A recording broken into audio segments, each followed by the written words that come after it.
Before rhinestones were cool, before country music had stadiums and slick producers, there was a man in a brightly colored suit who made every living room in America feel like the Grand Ole Opry. His name was Porter Wagoner, and for nearly 2 decades, he was one of the most visible faces of traditional country music. With his towering pompadour, hand-stitched nudie suits, and $1 million smile, Porter became a household name on television, long before reality TV or YouTube fame. But behind the glitter, behind the charm, was a man chasing perfection, control, and something he could never quite catch, the future. This is the story of how Porter Wagoner built a country music empire, how he lost it, and what he left behind in the process.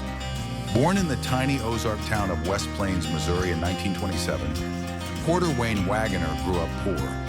His early life was defined by the Great Depression and hard work, but also music. He began performing on local radio, singing gospel and country songs with a sharpness and sincerity that set him apart. He worked in a butcher shop before getting his break, but he always carried his guitar.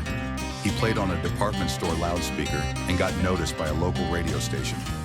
By the early 1950s, he had signed with RCA Victor, and by 1955, he had his first big hit, A Satisfied Mind. That song would become a kind of prophetic anthem for his life, a reminder that money and fame don't bring peace. Porter became a regular at the Grand Ole Opry, and in 1960 he launched a groundbreaking new venture, The Porter Wagoner Show. It was a syndicated television show filmed in a small studio in Nashville, but broadcast to millions of viewers across the country. It was the first time many rural Americans saw color TV, and they saw Porter in Technicolor.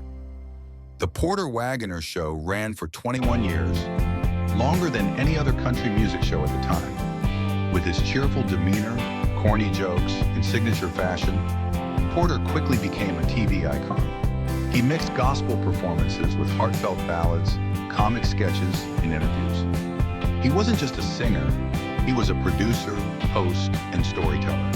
He helped bring country music into American homes and shaped how the genre was perceived outside of the South. But his biggest contribution came in 1967, when he introduced a shy, high-voiced young woman named Dolly Parton. Porter saw something in Dolly that others didn't. She was young, blonde, and brilliant, and he positioned her as the new co-star of his show. For the next 7 years, Porter and Dolly became inseparable, at least on camera. They toured together, recorded duets, and built one of the most recognizable brands in country music. Their chemistry was undeniable. Their duets were tender, powerful, and sometimes heartbreaking. They won CMA awards and developed a following that stretched beyond country audiences. But offstage, things were more complicated. Porter was controlling. He believed in loyalty and structure. Dolly was independent. She wanted to explore new directions. And by 1974, that tension exploded. Dolly decided to leave the Porter Wagoner Show in 1974, and Porter did not take it well. He felt betrayed. He had helped make her a star, and now she was walking away. Behind the scenes, he begged her to stay. He offered her more money, more exposure, more control, but she had already made up her mind. What followed was one of the most publicized splits in country music history. Porter sued Dolly for $3 million, claiming breach of contract and lost earnings. The lawsuit shocked fans and divided Nashville. But in true Dolly fashion, she channeled the pain into art. She wrote "I Will Always Love You" about her complicated departure from Porter, a song that would become not only her biggest solo hit, but also one of the best-selling songs of all time when covered by Whitney Houston. Dolly offered to let Porter produce the song. He declined. Years later, Porter admitted that the lawsuit was fueled more by heartbreak than business. He didn't just lose a partner, he lost control. And for a man like Porter, that was devastating. After Dolly's departure, Porter continued the show, but it was never the same. The ratings declined. His label dropped him. His personal life spiraled. Behind the scenes, Porter struggled with alcoholism, depression, and money issues. He invested heavily in his own music productions, tried to relaunch his career with younger artists, and opened a short-lived Nashville club. Nothing stuck. He clung to the Opry and performed occasionally, but he had lost the momentum that carried him through the 1960s. In 1981, he was hospitalized for mental health struggles, something rarely talked about in the country music world. He kept it quiet, but insiders say it was a breakdown triggered by a mix of financial stress, loneliness, and aging out of relevance. The glittering suits couldn't cover the shadows anymore.